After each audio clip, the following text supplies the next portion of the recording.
Hello YouTube, welcome back to another book review from me, your host Logan Albright.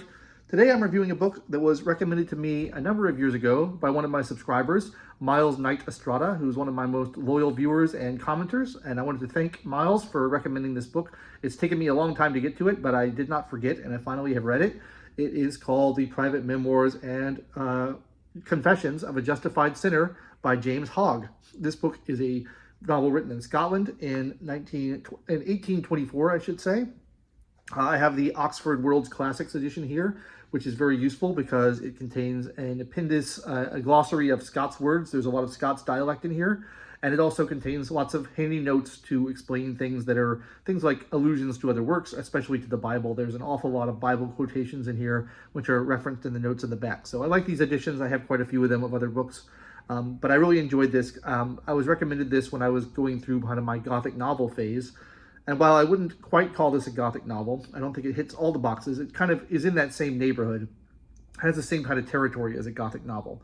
What it's about is, well, first I should say, it was published anonymously, and it's presented in this sort of literary agent hypothesis way, where the editor claims to have found this manuscript and is presenting it. So it begins with the editor's notes, and then it has the manuscript, and then it concludes with the editor wrapping things up. And what it's about is the editor will tell us a story about this family in Scotland, this lord of this estate, who marries a younger woman who is very pious and Protestant, and she subscribes to Calvinism. He's a little bit more liberal with his ways, and she's sort of disgusted by him, and she bears him two children, one of whom he adopts as his own son and names after himself, and the other of whom he suspects is the actual child of the minister who lives nearby, the Reverend, who is a Protestant Calvinist Reverend, and he disowns the child, and the Reverend raises the child on his own as his own. And you have these two brothers, one of whom is raised by the Lord, and one of whom is raised by the Reverend to be a very strict religious person. Now, this novel is mainly a satire of Calvinism and mocking some of the more extreme and heretical views according to the official church doctrine. One of these views that is being mocked is this idea of the elected. Calvinists believe that the people who go to heaven and the people who go to hell are not decided by good works. They're not decided by prayers. They're not decided by faith. They're decided purely by the grace of God. It's just God decides who's going to go into heaven and who's going to go into hell. He's decided it before we were all born, before the making of the universe. It's predetermined, it's predestined, and there's nothing any of us can do to change it. This is sort of a bizarre view, I think, but that's what Calvinists believe. We see this in the horror movie. One of my favorite horror movies, The Witch. They're very strict Protestants as well, and they have this view where their son dies. The older son asks, is he going to heaven? And the father says, we have no way of knowing. It's up to God to decide. So this book is mainly making fun of that idea, because what the younger son, who is being raised by the Reverend, comes to believe is that he is one of the elected. He's destined to go to heaven no matter what he does, and therefore he is above the moral law, and he can do whatever he wants. And he becomes tempted by a mysterious stranger whom he encounters, and it's never really spelled out who this stranger is. It's sort of implied that it might be the devil, who can kind of change his appearance. He kind of shifts forms. Sometimes he looks like the brothers. Sometimes he looks like the narrator. Sometimes he looks like various other people. But he is, adamant that the world is full of these sinful, godless people, and that it's our young hero's job to be the instrument of God's justice and to go out and kill the people who are unworthy to live on this earth. And he's going to go to heaven anyway because he's one of the elected, so it doesn't matter. He doesn't have to obey the law. And whether he sins or not is irrelevant. So that's sort of the setup.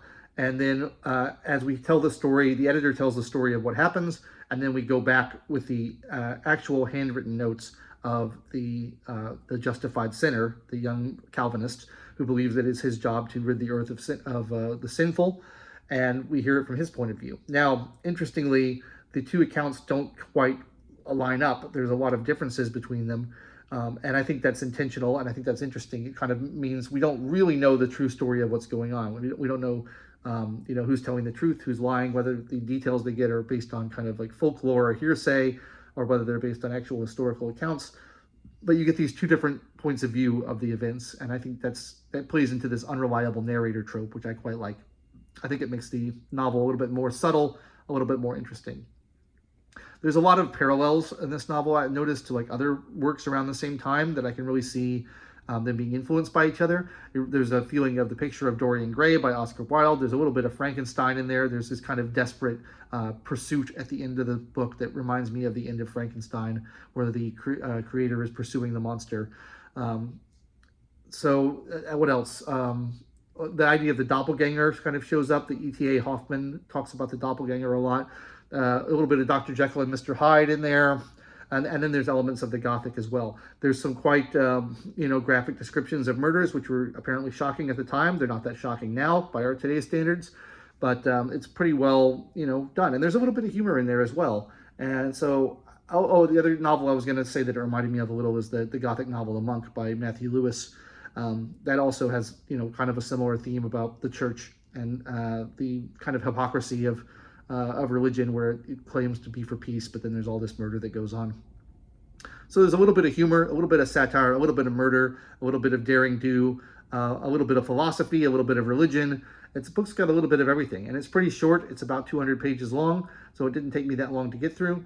But the dialect is a little bit challenging. It's written in an old-fashioned style at the beginning of the 19th century, particularly with the Scots dialect, which reminded me a lot of the Walter Scott book that I read not too long ago, earlier this year, The Antiquary. I think that Hogg and Walter Scott were contemporaries, and they were both kind of vying for the title of the preeminent Scottish novelist. Hogg has sort of been forgotten by history, unfortunately, but Walter Scott is remembered. But I thought this book was very good, and I like those kind of spooky adventures. And it also reminded me of Melmoth the Wanderer, which I also reviewed on this channel.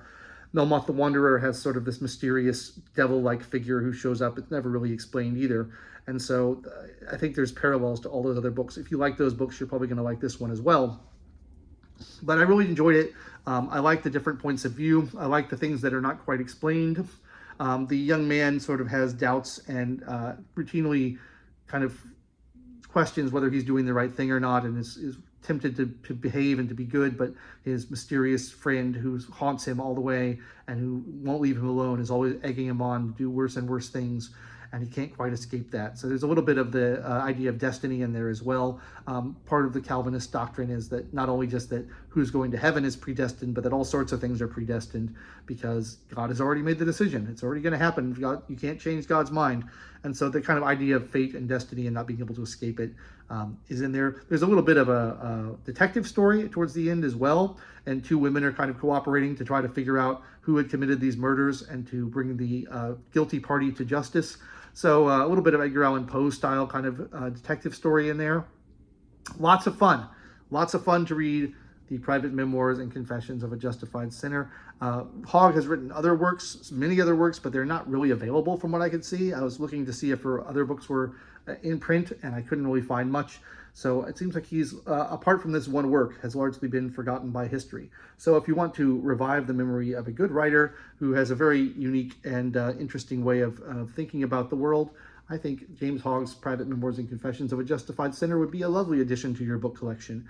And there aren't that many editions of it, but this is a good one, and I think that you will get a lot out of it. That's all I have to say for today on that book. I really enjoyed it. I just got back from a trip to England, and I picked up a few books there at their Waterstones because I love their bookstores so much more than I love the bookstores we have here in America. So I have a few more books to read, and I'll be talking about those over the next couple weeks. So make sure you stay tuned and check back every Wednesday for another book review. In the meantime, if you enjoyed this, please like the video, subscribe to the channel, and click the bell for notifications. Leave me comments down below, and if you want to recommend books to me, feel free. I don't always read everything that's recommended to me, but if it sounds like something that'd be up my alley, I'm certainly grateful to hear about them, because we can never have too many books, right? There's always time for more books. That's all I've got for today. I've been your host, Logan Albright. Thanks so much for watching, and I will catch you next time.